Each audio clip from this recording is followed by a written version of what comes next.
flag of the United States of America and to the republic for which it stands, one nation, under God, indivisible, with liberty and justice for all.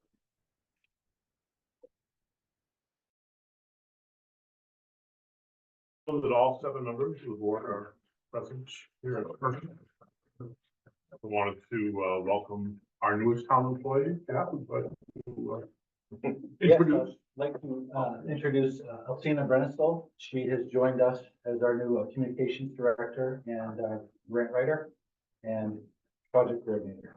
So she's wearing multiple hats, but we really have a lot of opportunities with her in terms of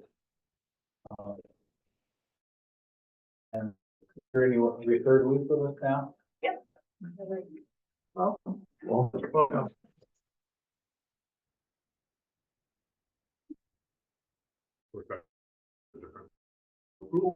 Thank you. 3 months or so. Vote on that. I'm not. He'll be looking over your shoulder. Does anybody have a conflict of interest with any items on the agenda? Moving on to the consent agenda. Move to approve? Thank you, Jane.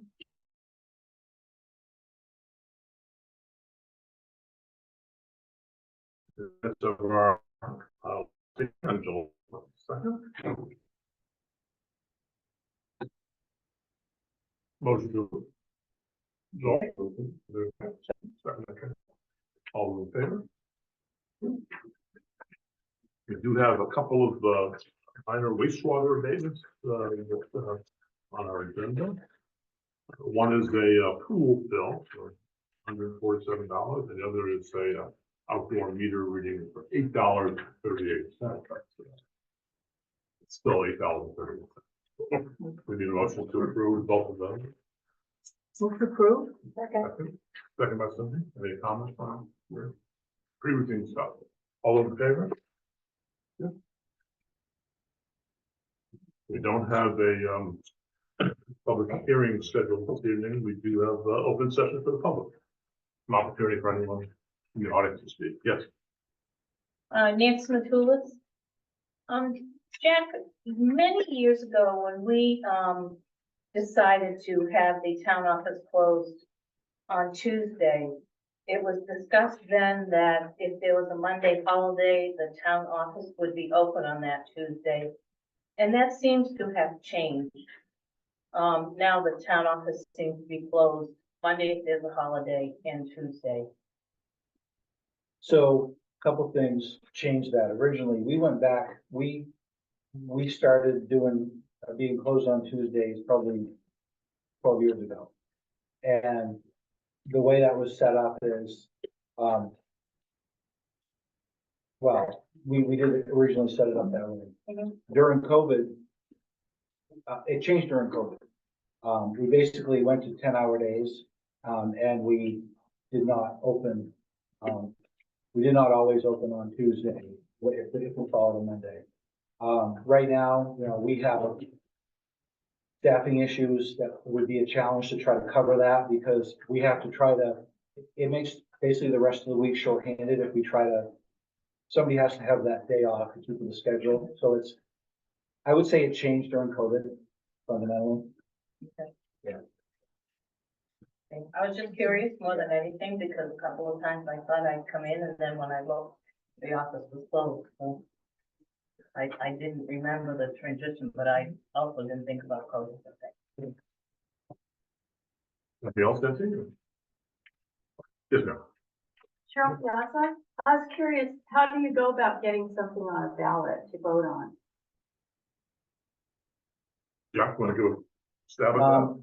So depending on the nature of the ballot measure, certain ballot measures are allowed to be done by petition. So an example of something you couldn't do by petition would be like a budgetary item. You couldn't like petition to spend money, but you know, that way. But for basically other ballot measures, you could, you know, propose the question and then collect a certain number of signatures that would be presented to the board to be put on a ballot. So that's basically, you know, Well, that's one way. The other way is to propose the ballot measure. You could just propose it directly to the board and see if the board would be willing to put it on. So if that was not the case, then you could go by the route by petition where you raise the question. And that's important that it's sort of phrased in a manner that it could be legally implemented. So, I would just urge to, maybe consult with somebody with legal perspective and making sure that the question would be phrased so that it would be able to be implemented if it were passed. But to do that, but the required number of signatures, which I don't have off the top of my head, but, and then it would be presented by petition to the board to place on an upcoming ballot. Did you use the town lawyer? This This- would involve the town? I don't think our practice is to take a citizen's, petition and run it by the town's attorney, up front. That would be the responsibility of the petitioners to develop that question. And then when we received it after collecting the signatures, the procedure would be then we review it. How would you go about getting the proper forms?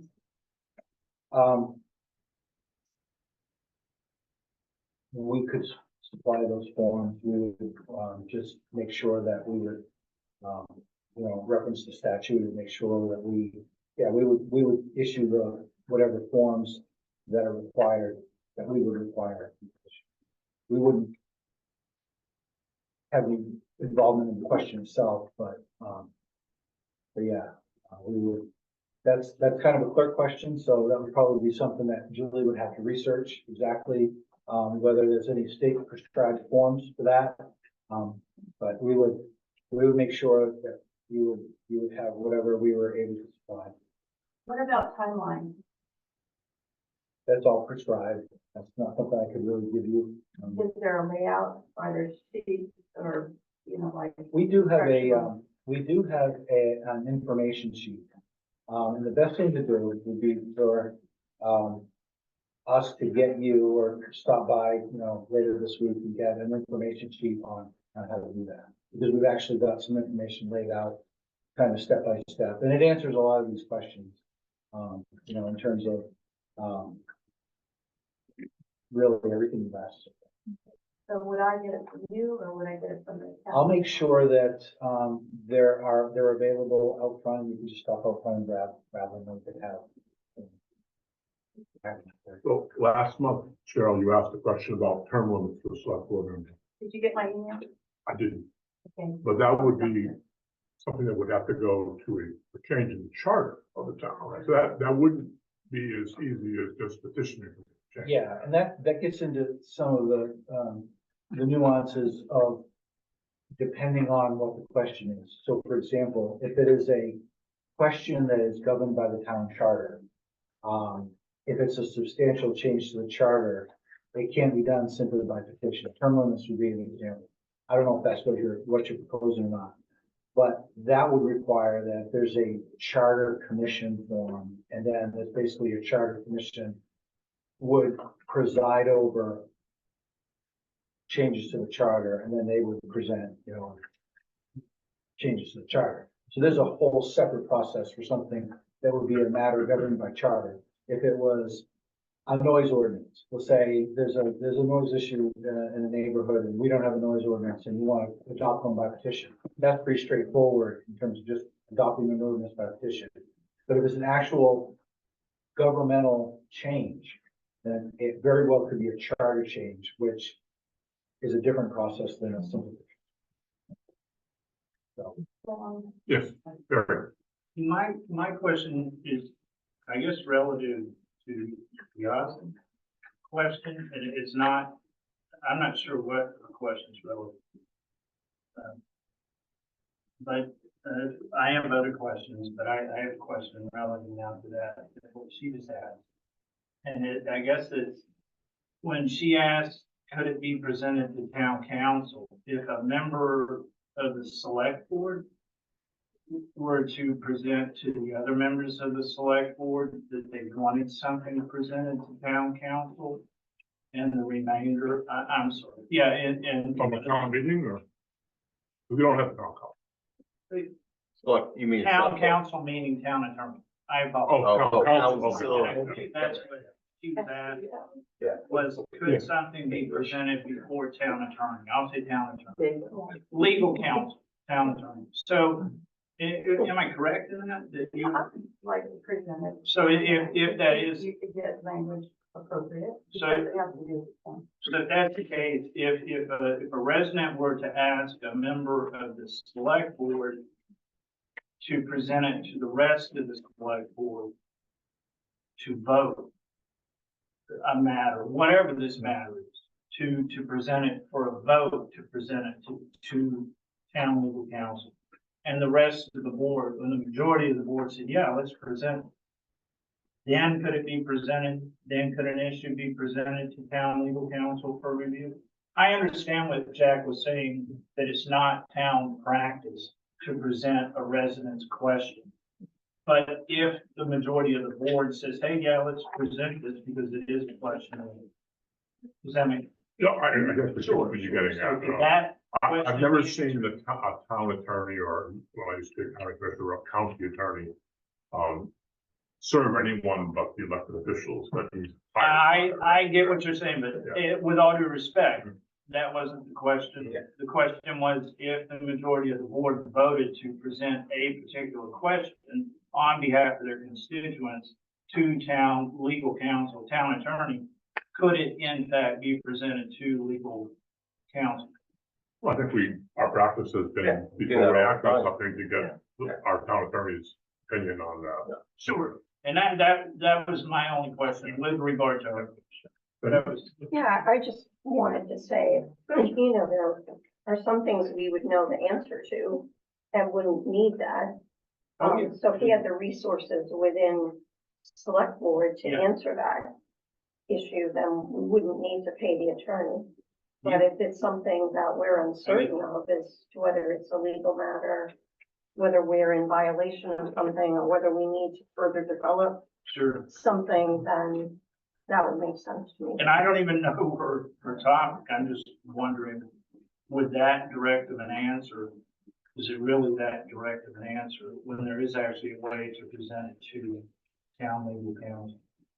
Well, it seems like, you know, people during open session often offer things that end up on the agenda. So that's how things start, is usually a conversation of something that's on our agenda, so. Yeah. It's just another step in the process, I would say. Also, another option would be to go to a committee of this group. I think committee work is another opportunity to get more information and or it's more, I'll say informal in that, whoops, we have questions, here's what, or you need to get us more information, et cetera, versus this full board. So that's another option. Do you go by Robert's Rules of Orders, or is it like main rule of order? What is it that you go by here? We go by the Maine Municipal Association, which is helps a lot of towns and their governance practices, has standards that boards of select boards or town councils operate under. It's largely based on Robert's rules. Do the committees do the same thing? The committees are a lot less formal. Yeah. So, it's more, the committees, meetings I attend are more conversation. Any other comments from the public this evening? Tom, could I just add, committees do not take action. Right, so there's no motions and seconds and votes, because we don't vote. So we bring it to this board as we'll see later on the agenda. All right, Mary, was that everything you had? On that issue. Well, it sounded like you had some of the questions. I do, but I tried to convey I just wanted to comment on that one question, but thanks for pointing out. I was just trying to say that I did have other questions. right, I guess what I'm getting at is, are there any more public comments before I close public comment? Yes. Okay, please go ahead. Thanks. Barry Hutchins, I have a few issues, not, and I shouldn't say they're issues. I had raised an issue at the last, I think, meeting, reference to a second public input, and I was just wondering, it doesn't have to be a long explanation. Just wondering if that had been addressed at maybe the administrative committee, and just to refresh if anyone has forgotten what I brought up, was that we have the first public input session like now. And if there are issues that are brought up during the meeting itself that residents may want to comment on, we have to wait until the next meeting. And we used to have a second public input towards the tail end of the meeting. No longer have that. And I requested some discussion on I it. don't believe the administrative committee has met since your last. Okay, all right. So that was one. Can I just go through them, or would you rather ask if there's others? No, I think you're the last person that is interested. A couple years ago, I know it was a few years ago, I was on the board. There was discussion at the Public Safety Committee relative to starting a wage survey, reference to police. I think all across the town, but definitely within public safety. Was there any headway on that?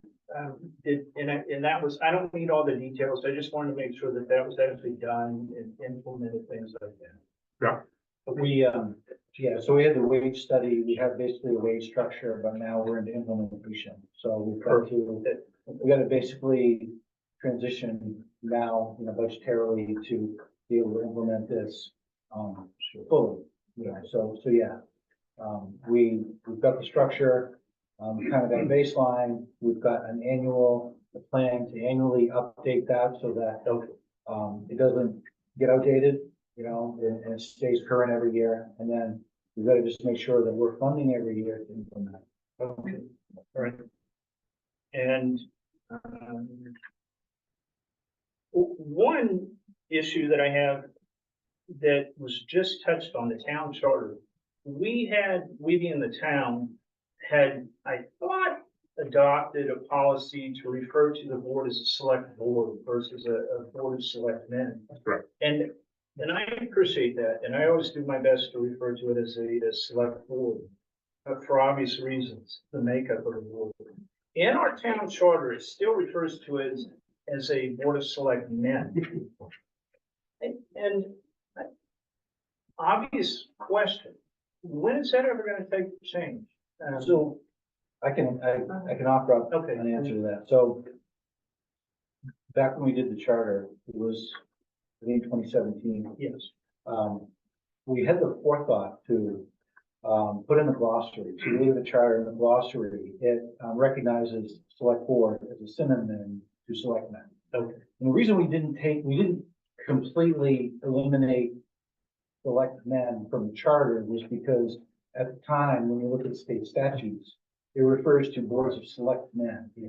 And we didn't want to be disconnected from the language, but we wanted to put in the charter that they are synonyms. So if we decided, which we did, to only use select board, that it means legally the same thing, and that all of our documents that we produce, everything that the board signs, it is all valid because our charter says they're synonyms. Okay. So we did address it as best we could, but we just didn't want to diverge from some state statute.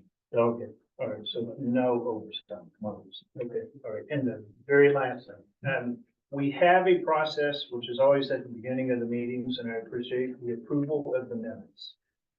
Oftentimes, as now, and when we have issues that residents will comment on, public hearings and such, the minutes will reflect residents' comments. We have a process, and I know and I respect that they are your minutes. We have a process of approval and disapproval, and I believe change, if for your comments, the board's comments, I believe if you feel that your comments were not properly reflected. What about a resident's comments? If a resident is recorded by the person taking the minutes, and that resident doesn't believe that their statements were properly recorded, Is there an avenue to have your own comments as a resident change? Because we never get that opportunity during the meeting itself. And that's my final question. Thank you.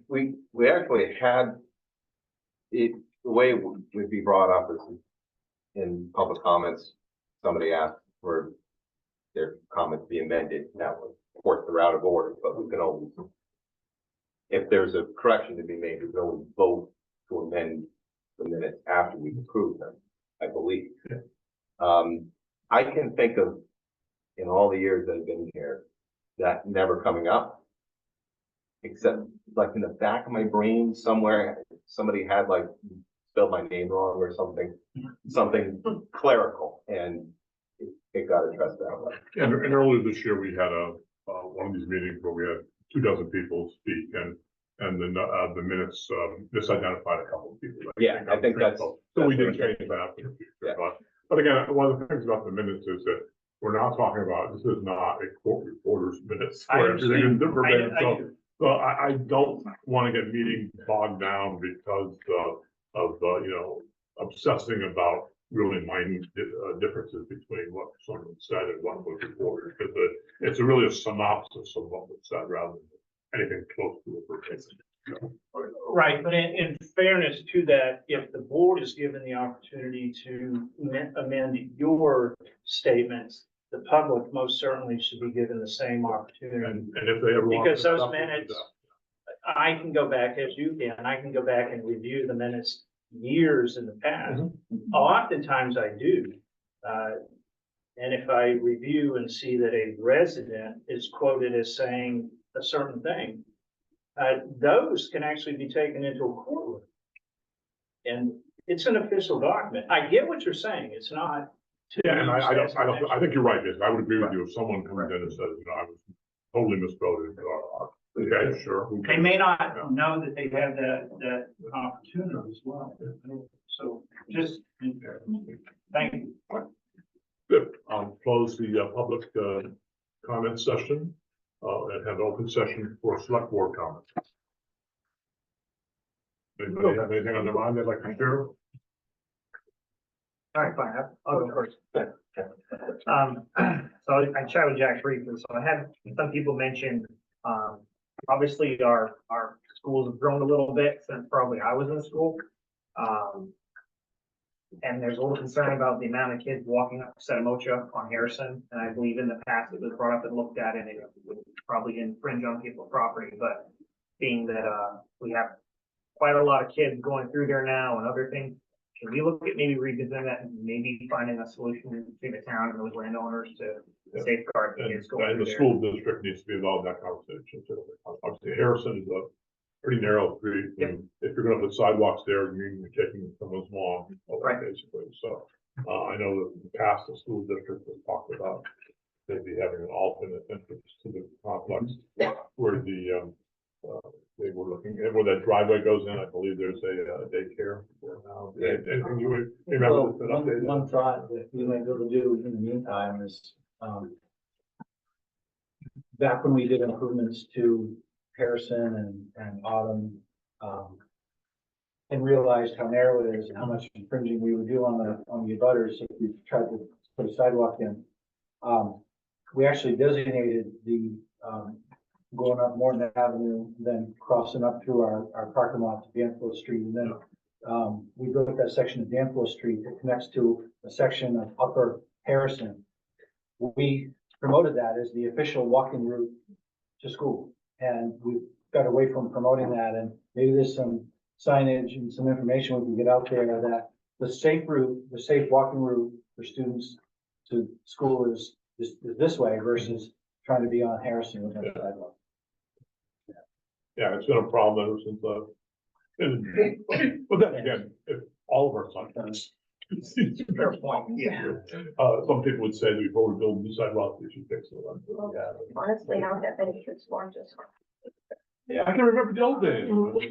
Used to walk to school, and both ways were uphill. Right. Yeah, in the snow. Oh. Go on the other stuff? Yeah, lots of positive feedback on the comms, so good job. I see a lot of people that are happy seeing stuff coming out routinely, and people sharing it and saving it. So, great job. Thank you very much for that. Have we ever tried sawdust instead of salt in the winter on the roads? Okay. I only ask because, our friends in the north at different times have had runoff into their streams and rivers from salt, which has caused damage to the fish. As you know, up there's quite a lot of logging, and that means there's free sawdust. And I've read on and off that they found it actually worked really well as a binder you could drive on and limit the damage to your streams and rivers. So I don't know if maybe that's something we could look at, because we also have sawmill We nearby. have a good song. Imagine that. So, I don't mind salt so much, but I think my truck does. And lastly, so for Sir Henry Oak's plot, if I remember the name correctly, Harry, sorry, history was only good for a while for me. Looked a little hairy the last time I drove by, kind of overgrown. Is that, who maintains that? That's a big key figure in our. Thomas here. Right here. I think it's privately maintained. Okay, I assumed as much. It must have been under a trust or something. Yeah, there's a trust in there. They usually have somebody hired to do it, and sometimes they're a little bit late getting around. Okay. But generally, we've seen it taken care of. Okay. That's all I got. Remember.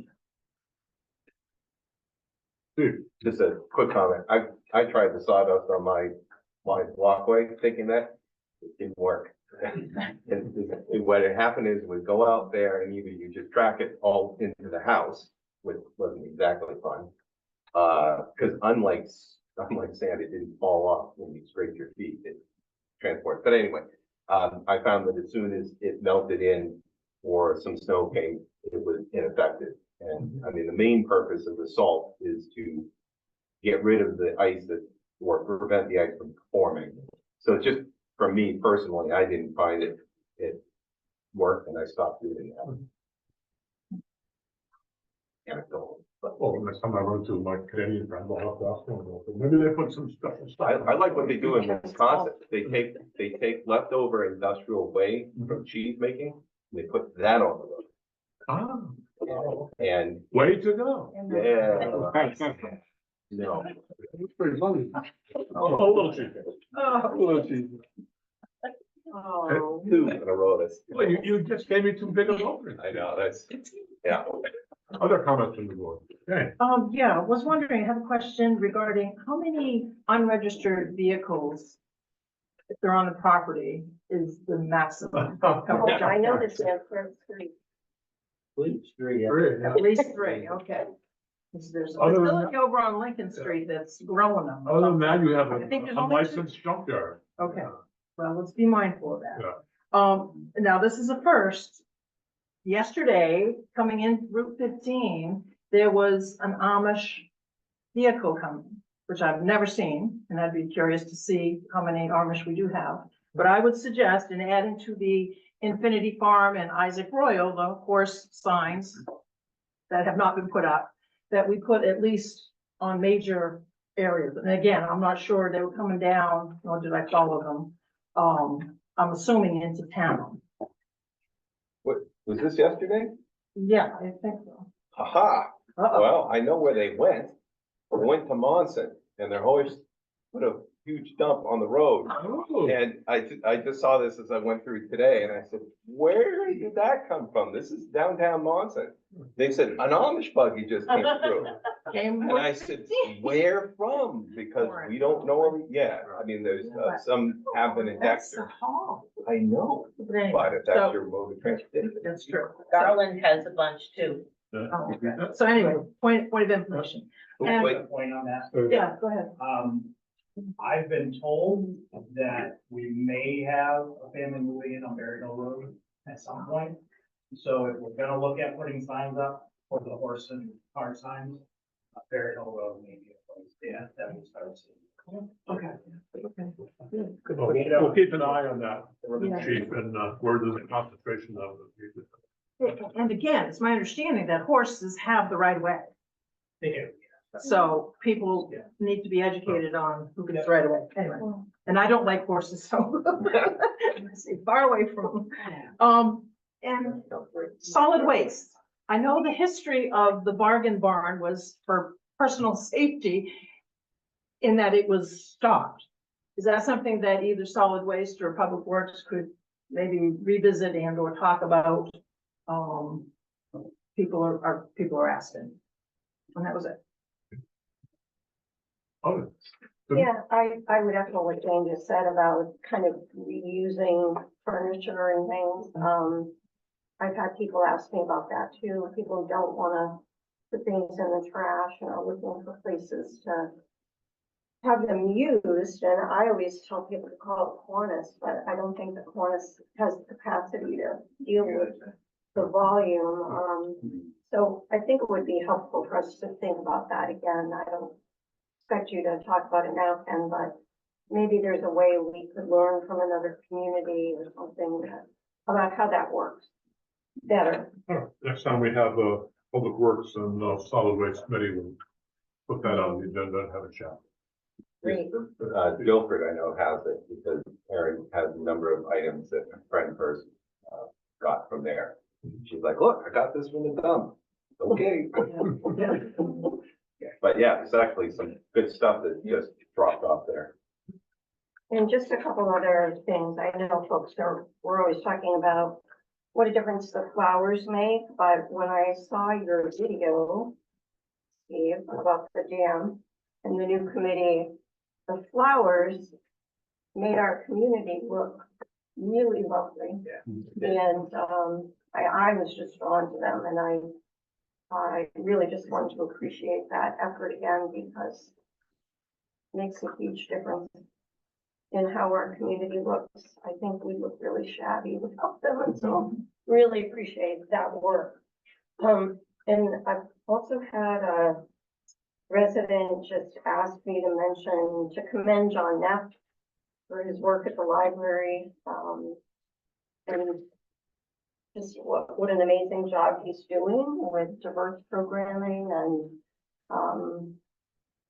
people are just really, really happy, I think, with our amazing library. And then I just wanted to share that I thought the fair was lovely as always. And it's such a celebration of our community. To see everybody working so hard to make it happen, and a variety of volunteers. I know, and especially I enjoyed watching Brian Goddard frying onions and firefighters. But it takes so many people, and not just from Dover, but it is a huge boom to our area, I think. Thank you. Thank you. Henry? Mine are easy. Earlier discussion about the dump and after a Monday public holiday. Is the dump open on Tuesday after it is not? I've often wondered, do they open the dump the day after a public holiday? The only caveat we look at is whatever day Christmas falls on. Yes, I read. We want to be open the next day. Right. There's a lot of wrapping paper that needs to get, or it's just stuff that needs to be, moved on, recycled, whatever.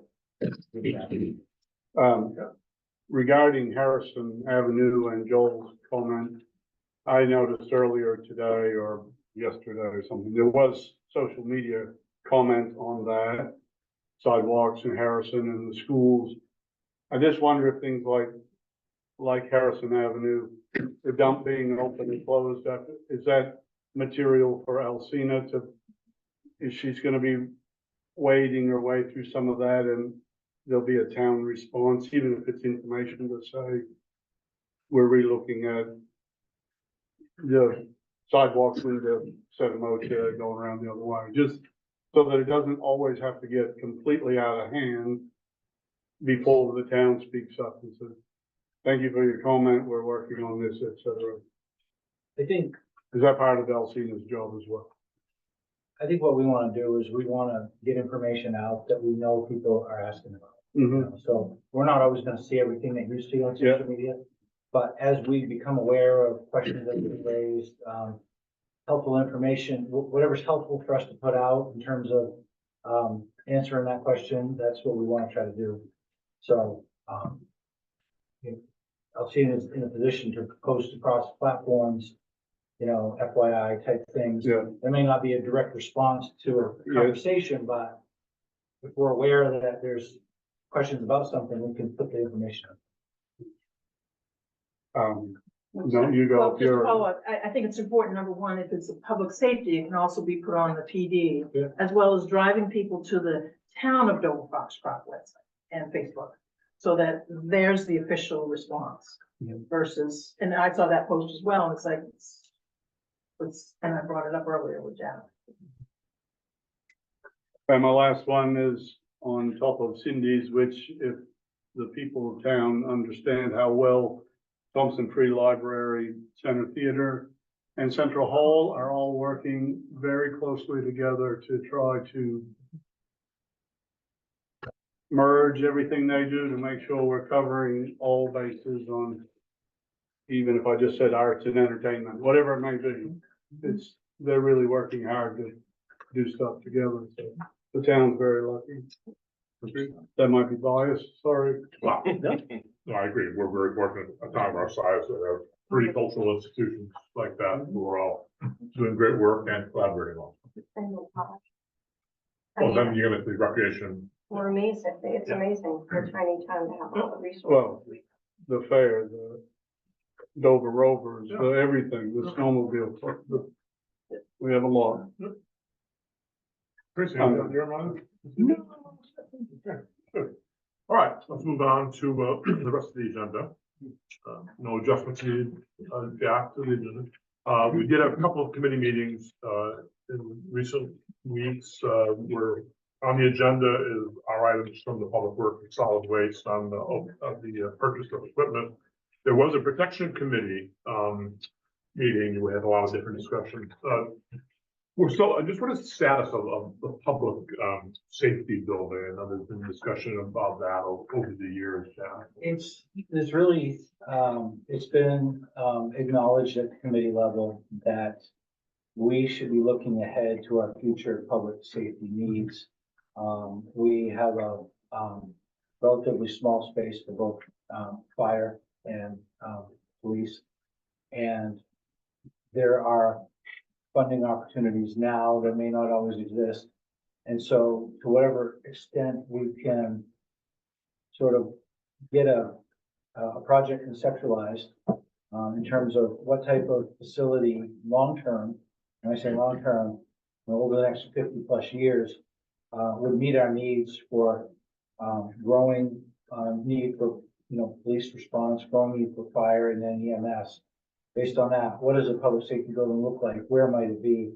And the more we answer those questions and get a concept put together, then the easier it would be to seek funds for it while we're in a good environment for funds. So it's really in a concept stage, but I think at the committee level, committee wants it to be in the forefront of our minds, and our public safety personnel's minds on, making sure we're moving ahead with the concept. Is the fire department open to a new building? I've heard various feedback from that. Some people think it's a good idea, those buildings still like where they are right now.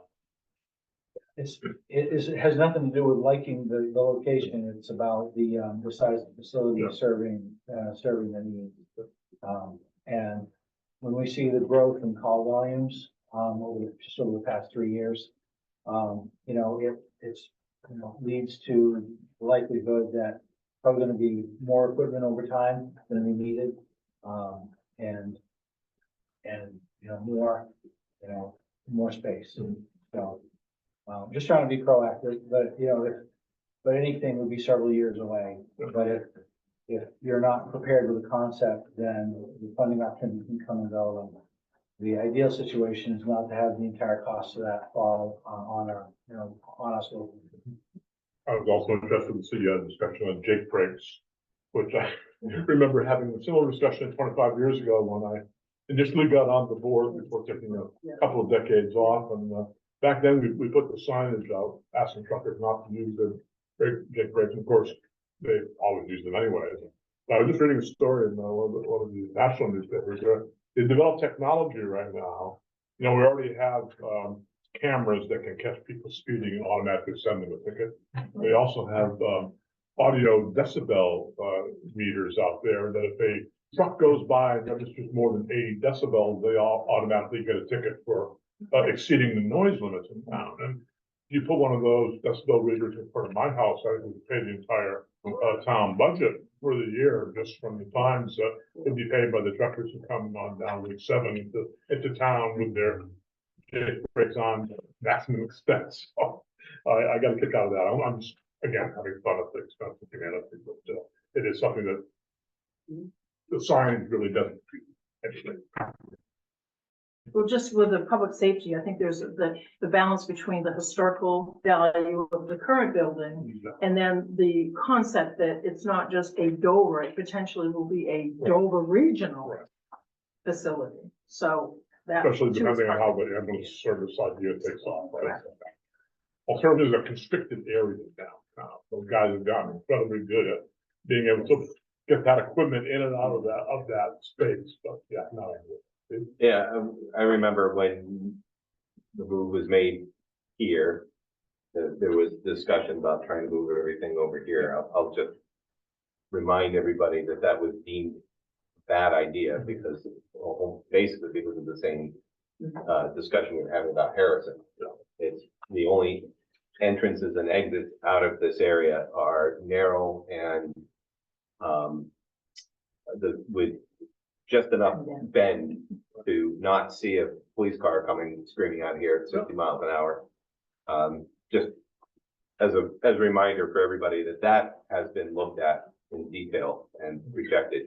I'll also remind people that there was some people that were opposed to moving the police department out of the back of Central Hall, which, if anybody was around back then, was basically a box that was tacked onto the back of the building that was held on by duct tape. And it was just barely big enough for someone to turn around and make a photocopy. And that was about it. And there were people that said, well, I don't understand why we need more space. And then they moved to the current location, and it's it's a major improvement, but that move was made because the building was available and was in a good location. Right. It certainly is not,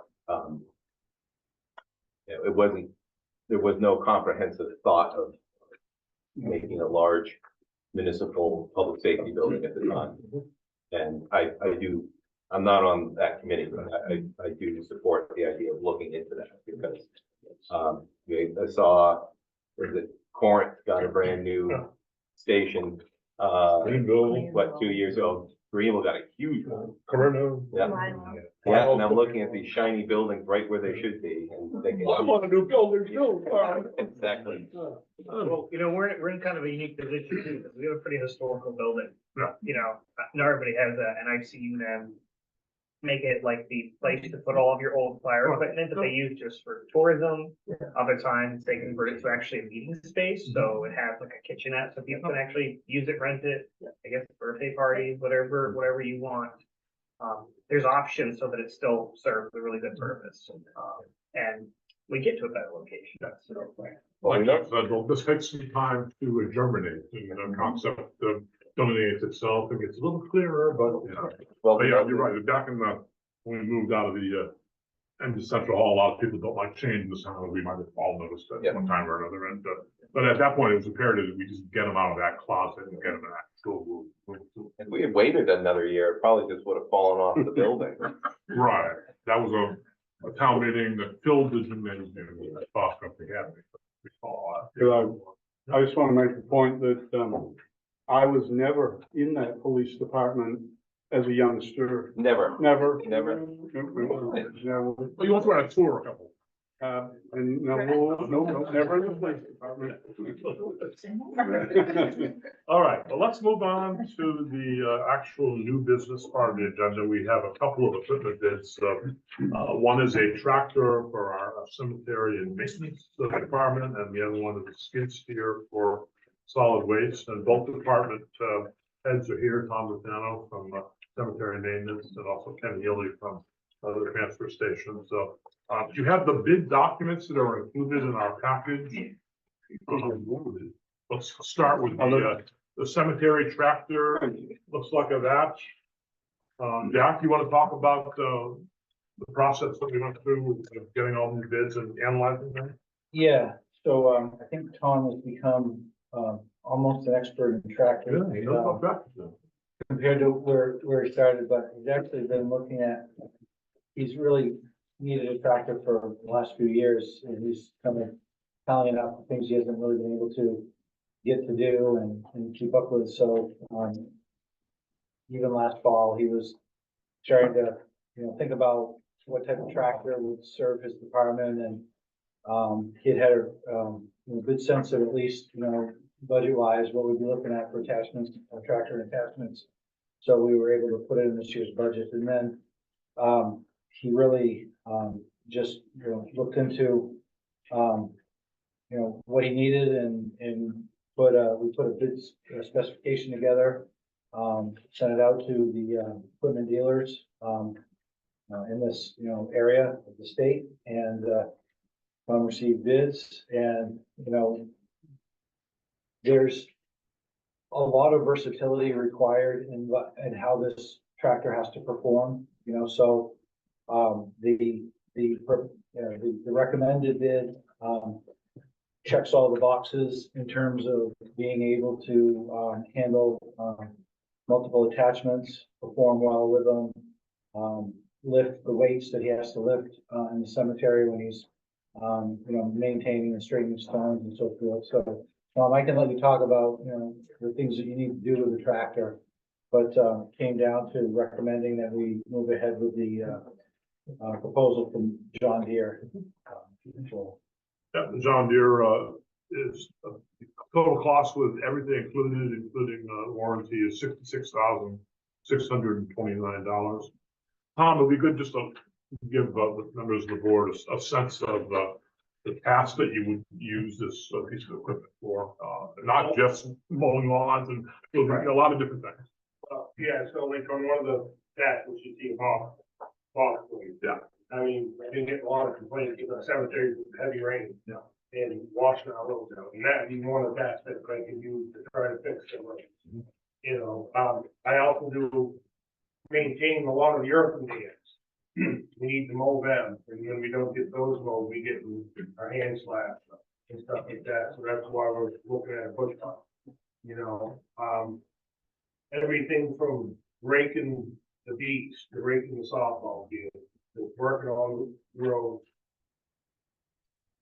fixing headstones, and I don't know, and the thing of it is, like I mentioned before, as soon as you have it, you're gonna find multiple things other than that, to do with it, load and mulch, so we can do our gardens and stuff like that. In the springtime of the year, obviously, you guys can see our flowers, there's a lot of work involved, and that tractor will come in handy for stuff like that, too. So.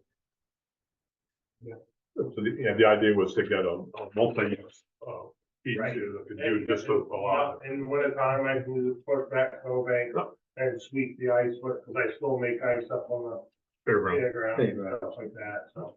Yeah. Eventually, as we go, try to get more attachments for it. One of the attachments I hadn't mentioned to Jack yet is, I just thought of it the other day, is a chipper.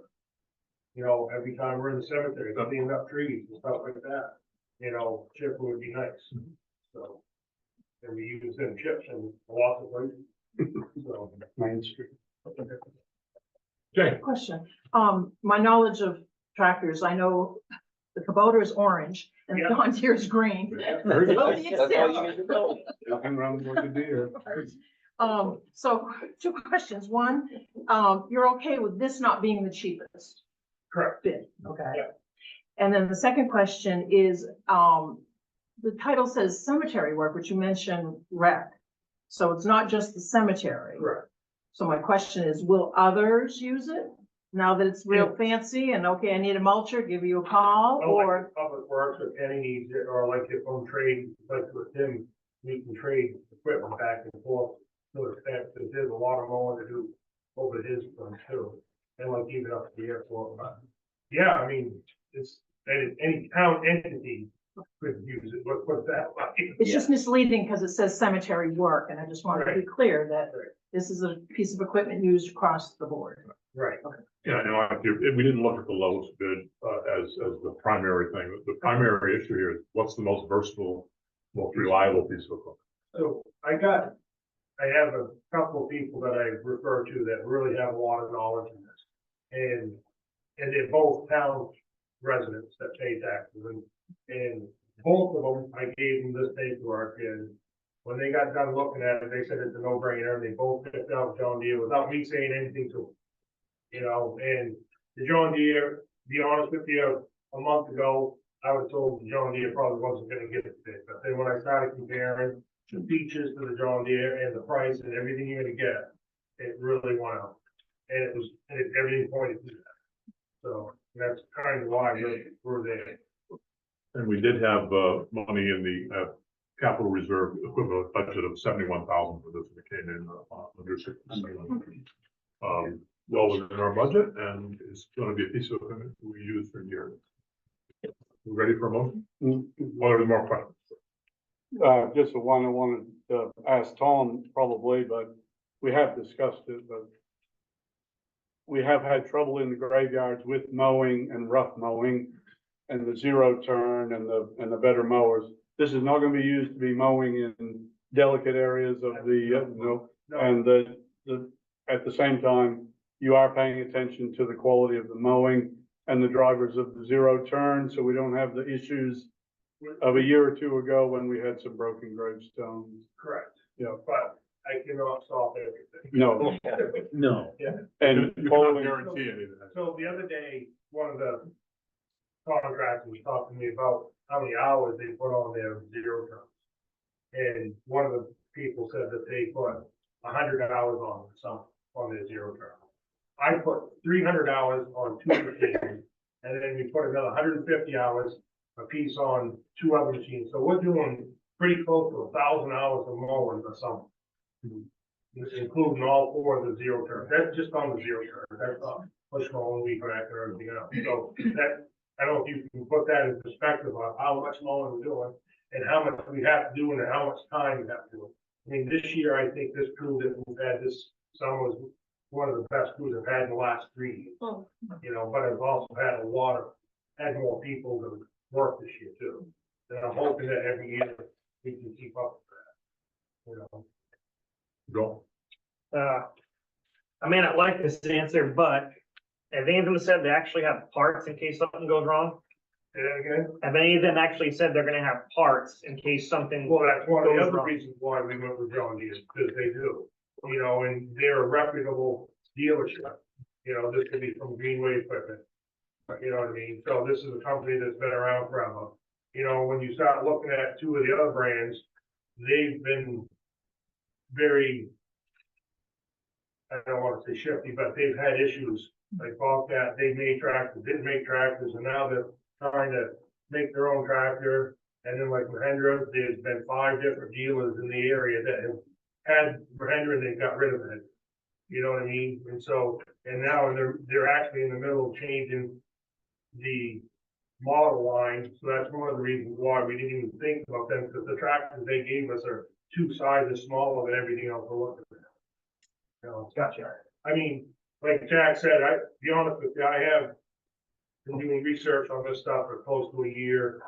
And in my opinion, these tractors are harder to compare than most anything else I've ever bid on. You know, like pickups are much easier, even large equipment is much easier than this, because these tractors are so versatile and there's so many of them and there's so many people. Like depending on which horsepower, which class you want, you might have one tractor being made by, or one manufacturer making 4 different tractors. They just paint in different colors, but so that's why this was really kind of tough to come to this decision. Any final questions?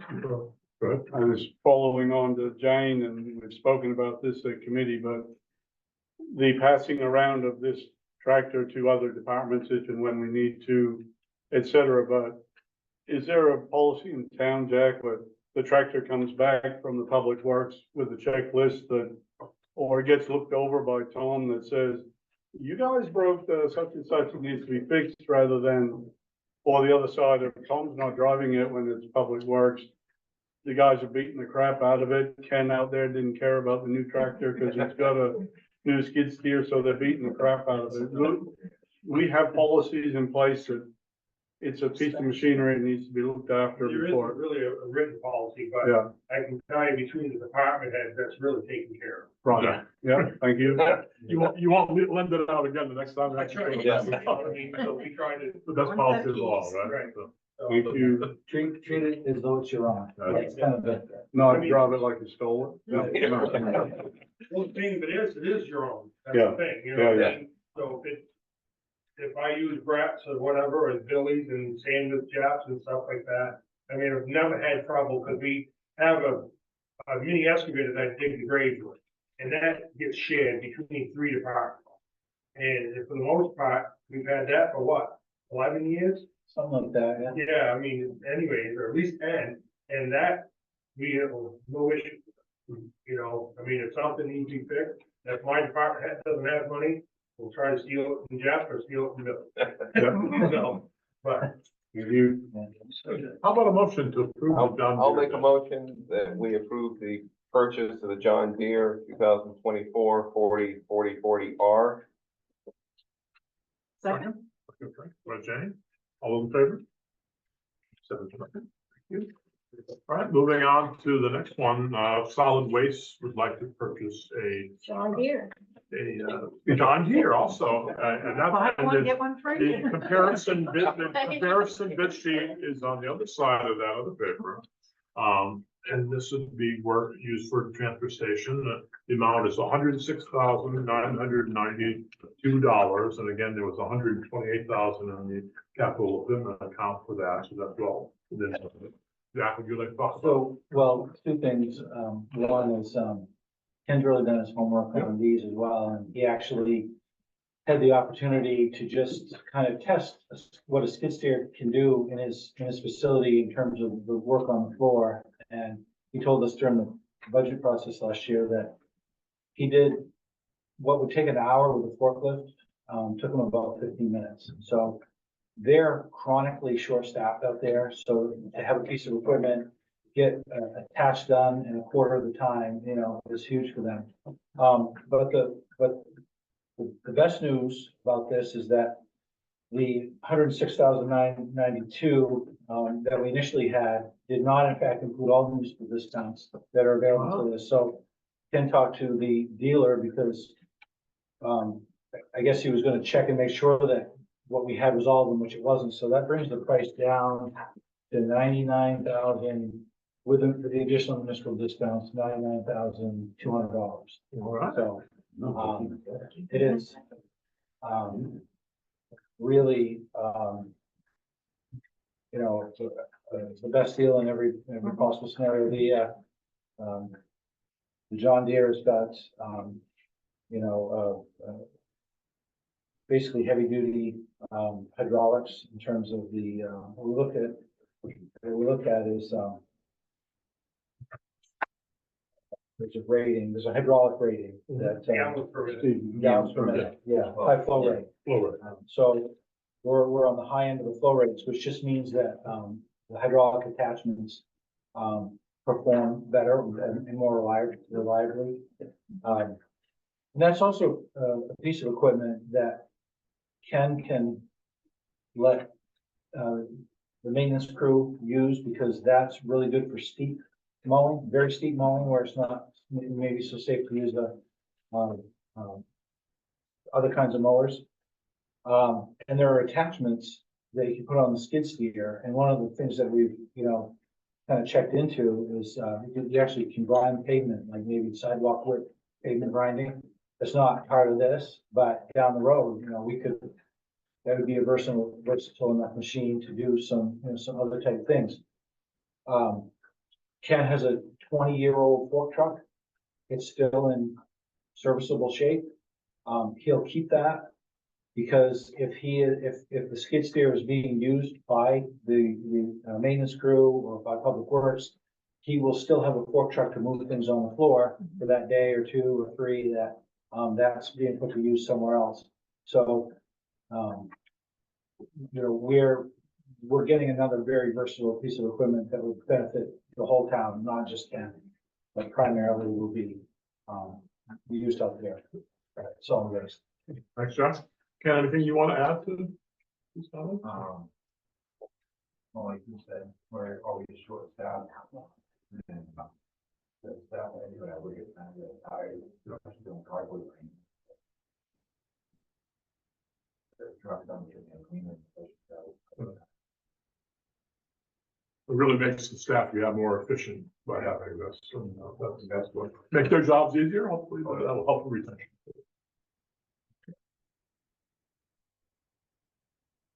Any questions? Tracy? Ken, is this one tracked or wheeled? It's tracked, okay. It doesn't say on here, so I want that, sorry. So, it's okay. Any other questions? Do we ask which one you want? What's that? That's a John Deere. Is it John Deere? Yeah, we need a motion to approve the bid from John Deere in the new amount of $99,200. So move to approve purchase of the John Deere 325G in the amount of $106,999. No, 99. Nope, the new figure. 99. He adjusted it. Oh, sorry. Oh, 99,200. Okay, so Joel, made the motion, seconded by Tracy. I still think we need to buy one, get one free. Oh, we're working on that. Yeah. Yeah, come on. All right, all those in favor? Thank you. I just want to say thanks publicly to these guys, because we sit on the committee and we heard how much thought and detail went into both these decisions. We felt very confident that we're getting good pieces of equipment that will last us quite a while. And they won't be coming to us in 2 years saying that they need something different. More attachments, I know, because there's just an endless number of attachments. I want to commend you both on the work. Very good. Thank you. Well, I think as they both mentioned, this is really hard, it's not an apples to apples No, it isn't. comparison, No, because it there's isn't. so many moving parts on these bids. That's right. Different attachments, and Great job. there are a lot of different variables here, so I think Tom is gonna do well to get both pieces of it. We'll move on to the next item, which is an update on the design of the Lincoln Street Bridge project. And we're gonna hear from representatives from Wright Pierce or on Zoom. Alcina, are they there? They are. Okay. We'll patch them into the deck of the Starship Enterprise right now. Good evening. This is Jason. Can you hear me okay? Yeah. Okay, and Wes is with me also. So we're here on behalf of Wright Pierce. We've been before you folks a couple times in the past as we've been through the concept and preliminary design phases. We wanted to present to you this evening just a status update on where we are. We don't have anything necessarily to move on, but it's just an update. So we've been moving through the summer, completing the design effort. We've been meeting as a design team weekly and providing Jack updates periodically, and we collaborated a bit with Alcina earlier in the summer through the grant process for construction funding. So just kind of running through some of the things that we do on a weekly basis, all the survey that we've needed to complete the bridge replacement project has been completed. All of the utility coordination has been completed. There is one new outstanding item that we're going to look at with the water district as far as relocating the water main with the bridge project, as opposed to just putting it through the bridge and replacing it in kind. Permitting for the project has been completed and is going to be submitted to the town this week for a review and signature and submission to the Army Corps. And there's no DEP permitting on this particular job. As far as the roadway, it's the same 325 or so feet of roadway that we've been talking about. And the bridge itself is going to be a hybrid structure. So its span is going to be about 17 feet, which is very similar to what is there now. And then if we kind of work from downstream to upstream, we're going to retain some of the existing substructure that's in part integral with Bob's Hardware and replace the superstructure there. There's going to be a new deck. And then as we get into the roadway for the the roadway proper there, we're going to put a 3-sided precast concrete rigid frame in place, and that's similar to what we had presented previously as well. So we've got a hybrid structure there, and we're planning to still close down the road in order to allow the project to be constructed. And we're planning on some temporary parking and maintaining pedestrian access through the site. So business access, pedestrian access, as well as cars coming in from North Street to be able to access businesses there. And otherwise, where we are is we're going through the final checking now of our plans, specifications, and the final estimate for the job. And our schedule was to get those submitted end of August, and that will be in this week. The overall project cost is just over 2.3 million. We worked with the town, with Alcina, and with the folks from MEMA and FEMA to put together what's called a benefit cost analysis. And the benefits of the project have been calculated at just over 3.1 million.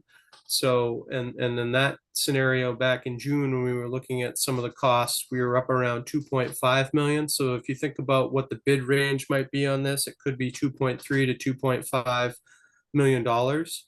The number that was submitted to FEMA for construction phase funding was the 2.5 million dollars. And I don't have much more. Maybe Jack will be able, or Alcina will be able to give a little bit more detail on that, but we believe that was accepted by FEMA and will be moving forward. And otherwise, we've been really thrilled with the collaboration with the town, with the support we've received, with the feedback that we've received. This for us has been a really fast-tracked, compressed design project, and the town collaborated with us really well to get us the information we needed on time to be able to deliver this project for you. So where we are now is that we're, I believe, going to be waiting on an appropriation of congressional discretionary spending money for construction.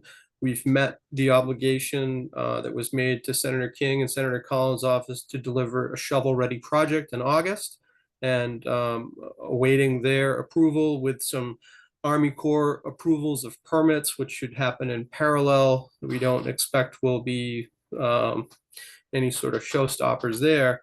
Then this project to be ready to go to construction with the FEMA funds as soon as that's approved. So with that, like I said, I didn't have a real significant technical presentation, but certainly if there are any questions on process or how we got to where we are, we're available to try to answer those for you. Yes, Cindy?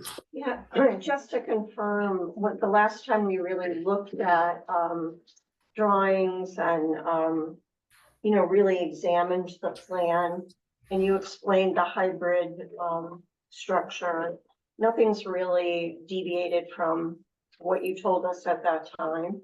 Correct. It's very similar. It's just that we were showing a couple different options. I think if you think back to when we met and presented formally, it was option or alternative 4. And the reasoning for this is that we've got that existing stone masonry substructure that's integral with the building at Bob's Hardware. And we've gone through and done some test pitting and determined that it's going to be really, really difficult and unnecessary, frankly, to disrupt any more than we have to there.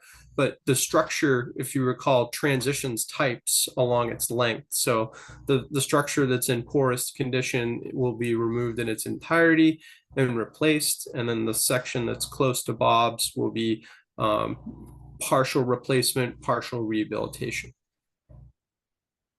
Thank you. Okay, So speaking of Bob's, have you been in conversation with the new owners? And are they on board? We have not been in conversation yet with the new owners. We wanted to get to the point of finalizing the plans, and then we probably, there's gonna be another round of discussion. Anything you want to add to this, John, our end? No, we're on a good track. We'll have, time once the construction phase funding becomes available, I think as of October. We'll have the opportunity to, get this thing underway in either 2025 or 2026, but the next step would be to, put bids out, see what the pricing is and kind of go from there. There's, All systems go? yeah, we're definitely on track as far as time wise and being able to move into the next phase. Anybody else have any comments? All right, well, thank you very much for joining us this evening. All right, thank you. Yeah, you're welcome. Thank you for having us in, and we'll have our final plans, specifications and estimates into you later this week, and we'll be coordinating further from there. So thanks again. Have a great night. Thank you. Thank you. Okay, so we'll move on to exciting stuff, the 2025 first quarter sewer billing.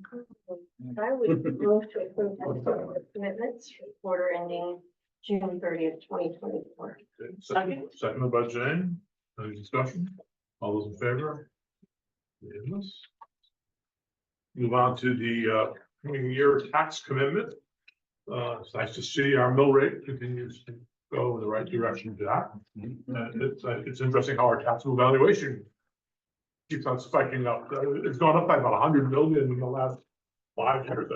Well, over the last 2 years, it's gone up over 100 million, just in the last 2 years. And so, the bills themselves aren't going down, but the mill rate's going down, Right. valuations have gone up. Yeah. And so, but the mill rate, we have in front of us this year is 17 mills versus the current mill rate of 18.55. Yeah. But it is important to note that last year, the state had their stabilization program for seniors. They repealed that last year. So without that program, if you hear from people who are seeing a higher than expected or significantly higher bill, it very well could be that they were part of stabilization last year that went away. Anybody in that program last year had no increase last year. But whatever they would have had last year, plus this year, hits this year. So it is literally it's kind of a little bit of a snowball effect. Now, I also wanted to make sure people understand that the state has 2 tax relief programs, that one is specifically for seniors and one is, any income, any age. But they apply to people with homesteads and, and we actually created a sidebar on our website. One is, tax deferral program for seniors where they can defer a portion of their property taxes, basically the rest of their life, so there's, it follows the property and, when it goes to heirs or when it changes hands after they no longer own it, those taxes are caught up, but there's, that's a resource. And also the tax fairness credit that you don't have to be a senior to apply for that. And you can get reimbursed for, depending on what your income level is, for a certain amount of taxes or rent that you pay over a threshold. So if you are hearing feedback that people have experienced a much more significant tax increase than, they were expecting, it probably has to do with them not being the stabilization, but the program going away. So. We got a break last year. They probably won't remember that. Yeah. That's all. So, yeah, we are gonna do some public info with that. And also just draw people's attention to the sidebar and how to link up with those programs.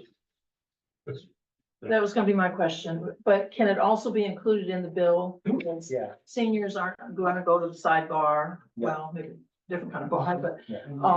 to get this information. And to me, an ounce of prevention is worth a pound of cure, and we are limited with our staff. And my sense is, once the bill hits their mailbox, you're gonna get a lot of phone calls. Yeah, we do want to do an insert. We do want to do an FYI. Correct. You know, In because bold and in bright colors. that's- Yep. And remind them that they didn't pay.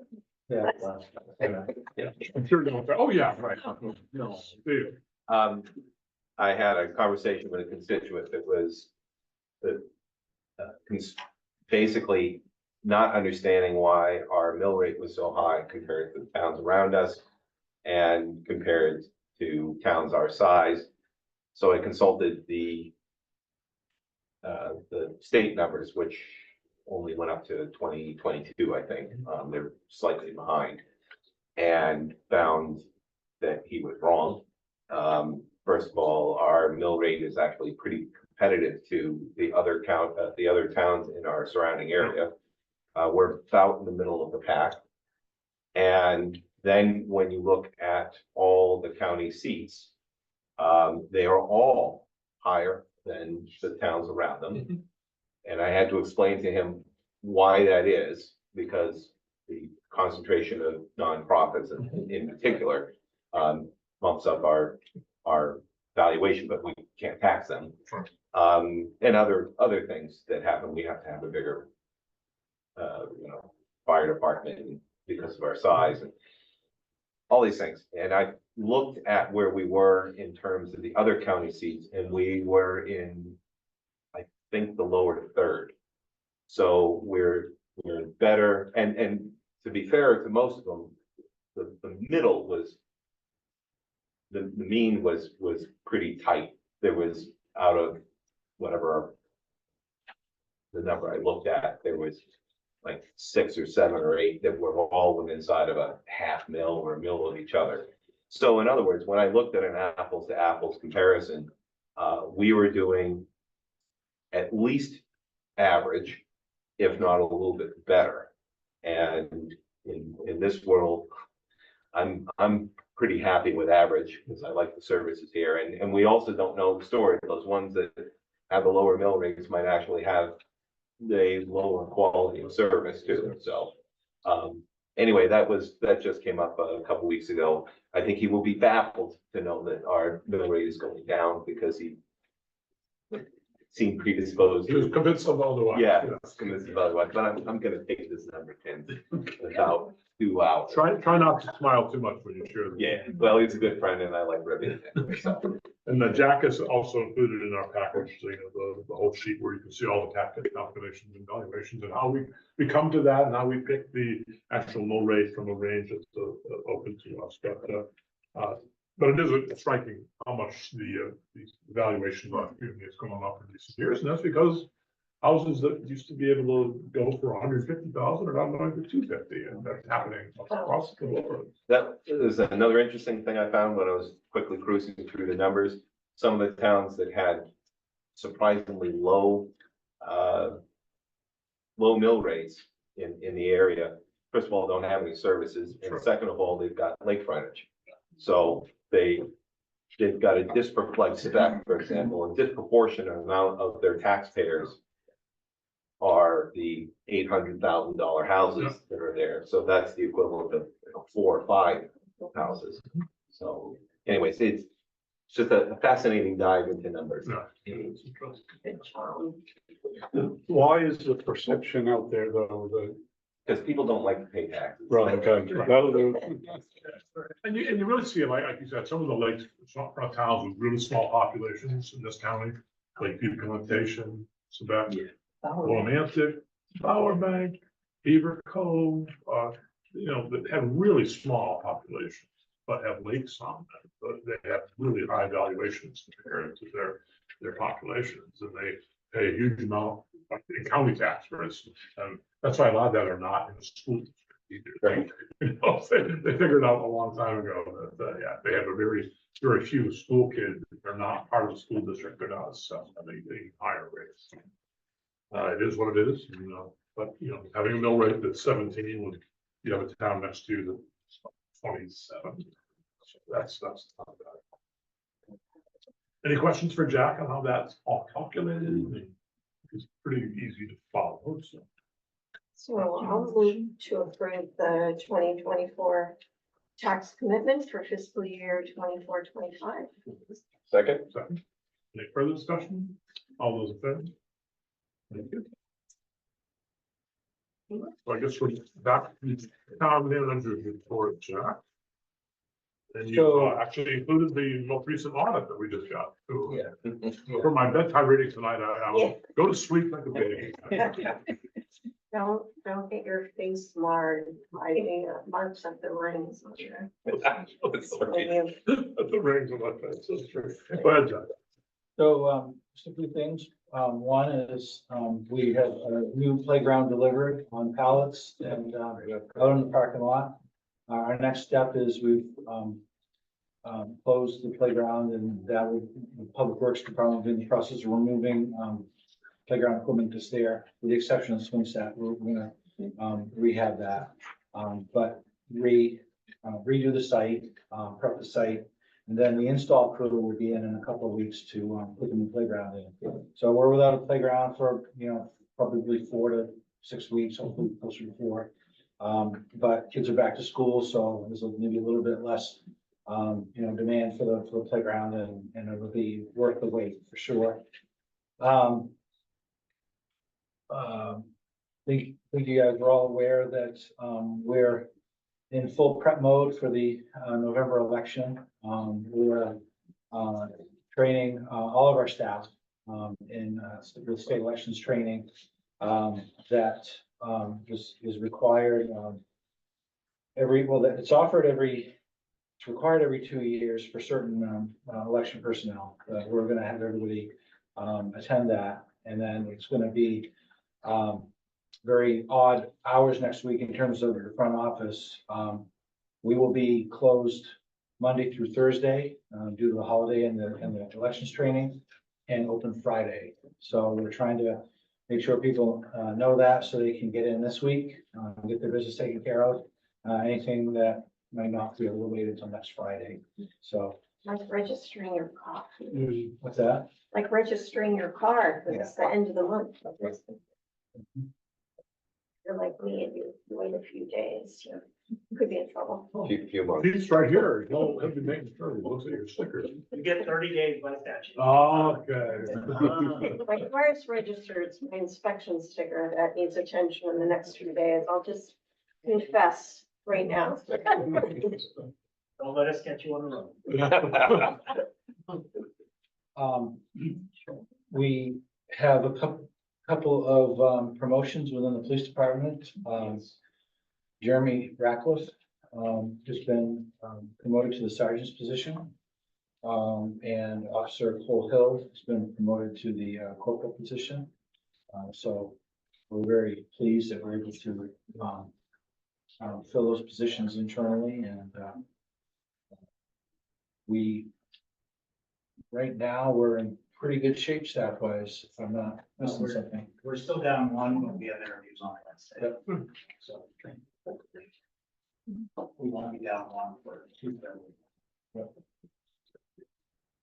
I want to mention that our next dam review committee meeting is the end of this week, Thursday, August 29th, 5 p.m. We'll be in this room. And just moving things forward on the whole issue, looking at different options and towards a recommended path for the town. And I also want to just circle back to acknowledging Alcina being with us, and how she's off to a great start with communications, and also getting up to speed on some of the grant projects that we are moving along. And I know that she's had opportunities to talk with some of our department heads in terms of what their hopes are in terms of things that they would be able to fund over the next year or two through grants, and kind of plant some suggestions or put some things out there for Alcina to be aware of as she's seeing grant opportunities come across her desk. So I'm really happy with where we're at right now, and continue to move things forward, on all of those different activities. She's only been here for 2 weeks. It's 2 weeks. It's 2 weeks. Well, This would be the third one, right? this will be, Yeah, yeah. so, First one, huh? You're very sad that you had to leave the county for the. Extremely. Yeah. You did it well. And you, included in your notes, Jack, about the Main Street going out to bid on demo. I have a question on Pleasant Street. How do we leave it with the building on Pleasant Street? It also needs to be torn down. So that's probably a Brian update next time we bring in here. I don't know exactly where that stands at the moment, but I do know that we got, the materials removed from Grand Street that we needed to. Yeah. And materials removed, from the building that we needed to. And we put together a request for proposals, we put it on our website and we send it out to, local contractors and asked if those be returned to us by, September 18th. So that we would have them for our second Right. September meeting, we could award that. And one of the criteria is, obviously give us a cost proposal, but also tell us what your time frame is. But we also stipulate that we expect it to be completed no later than the end of the year. But we would give preference to proposals that would do it sooner. So, there is an incentive to be, to be getting it done. Yeah, well, maybe if we're satisfied with the work, whoever does it, maybe we could have them look at Pleasant Street. I know the abutting Yeah. property owners has asked me about that. I told them that they, the bank, the owner had planned to have that demoed and then backed away from it, and like. It's tough for them to remain, patient, but it's the world we live in, right? Yes, Jane. And just so people are clear, with the work that's being done by the town, there's also a bill being generated. So what we'll do is we'll basically, assess that as a supplemental tax. And that will have to be paid, by the property owner. And if the property changes hands, that would need to be paid at the time that it's changed hands, so we can recoup our cost. But, and that's an important piece. We obviously hoped at the beginning that the property owner would just take care of it themselves and kind of control the project, but the fact that we have to do it means we have to, put it through the tax lien process so we can get our money back. Anybody else have any questions for John? Emery? On the same thing with the buildings and all respect to the heartbreak of the house burning on Dwelly Avenue a month ago or so, but that is just a wide open burn structure. I walk down West Main to work. I don't go around the back, but when I drive by, do we have any involvement in that at all, or as far as safety or where that process is at, or it just sits there until things start moving? So what I hear from Brian on these, especially when it's a burn structure, is that it's not always, it doesn't always get resolved quickly between the insurance company. Yeah. The fire marshal's office is not always clarity on how much the insurance company's gonna pay toward the demo removal and stuff. So there's a little bit of time where we expect that to settle out, but at the same time, Brian will move on, starting to mandate that things happen. And if he's unable to get the property owner to be responsive, then it's gonna come before the board to, I guess, authorize him to use the legal process for, declaring a dangerous building. So I don't think he's ready to come and ask us, you, No. the board, to just to declare it a dangerous building or dangerous property yet, but I think as soon as it comes to that point, he will.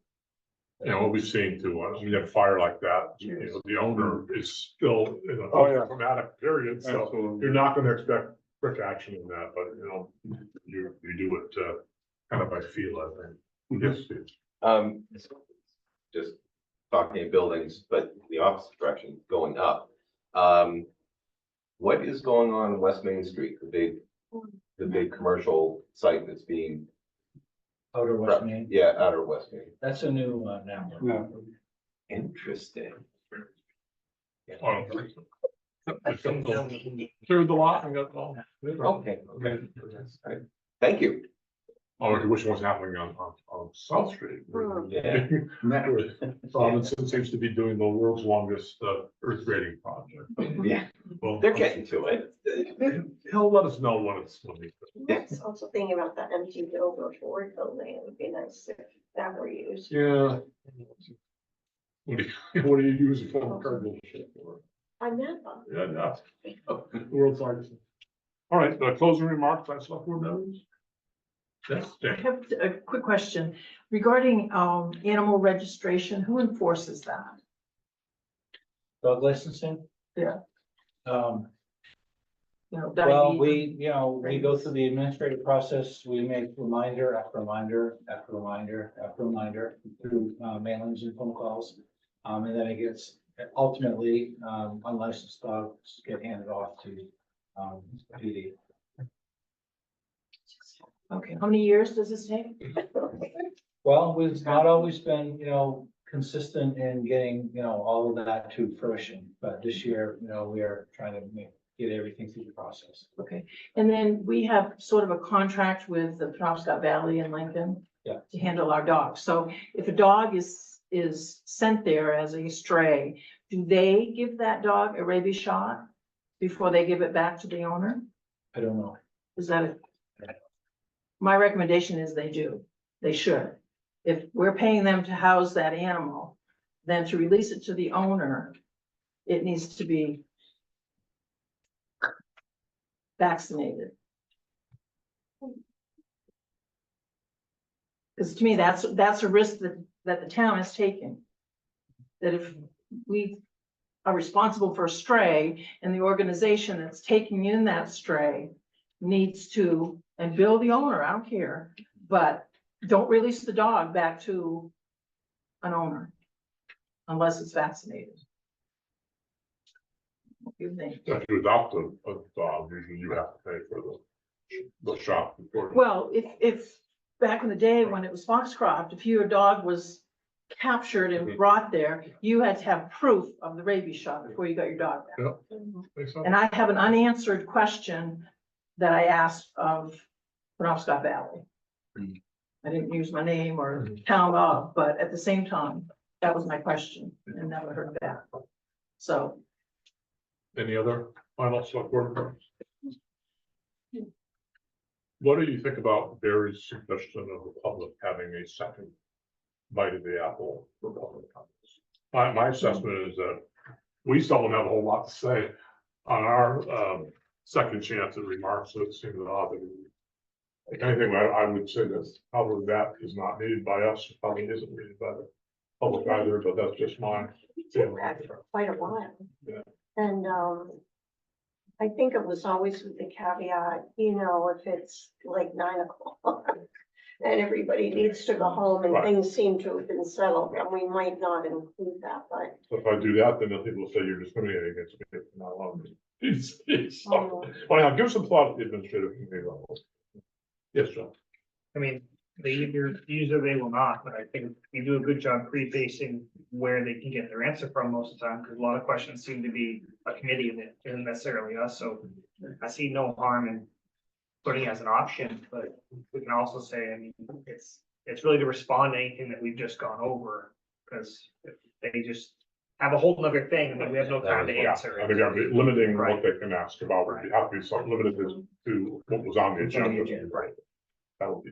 Yeah, as a reminder of why we moved away from that is that we would have people that had a bee in their bonnet. And they brought it up before, and then it was discussed, and then they brought it up again. And technically, that was something that was on the agenda and discussed, but they just wouldn't let something go, and we would then have to go through essentially a repeat of what had happened before. That's my fear, exactly. Yeah, and that is why we changed the policy, and that was done prior to you being here. Yes. Jane first, and then. Emery. well, I was gonna say, people always have the opportunity, if the agenda is printed and whoops, Grange Street, I have a question, they can call any one of us and say, hey, what happened on Grange Street? Or even Or better, call Jack call Jack. directly or that sort of thing. Yeah. So I have to wait till the next meeting. That's inaccurate in my opinion. Agree. just from sitting out in the public for a couple of years or more, it does take a while to work out the process or the Robert's rules of, it took me a little while to work out, all of a sudden, public comment was up and I haven't even got, I don't know. And they get to the end of the meeting and, oh, I wish I could say something, but I think if we're clear at the beginning of, it is time for public comment, if you have something now, if you'd like to say, I don't know if you say, there may not be time later, or however we decide. But if we're very clear about what public comment is each and every time, so if somebody's new here, they're very understanding that it's gonna come up, and now's your time. Right, and I think, one shot, I think is, you know, we're not obligated to even have a public comment. Yes, Here, so I think, where we have it right now makes sense to me, I'm not sure. I would be crazy about having a second public comment period, but anyhow. We can, put it on our next agenda for when the admin committee meets and kind of lay that out. Give it some thought. All right, any other final remarks? I'm gonna motion to adjourn. Second. You don't know. Thank you very much. All those in favor? we're in, thank you. Everybody. Thank you. Yeah, no, the only ones that 7 people would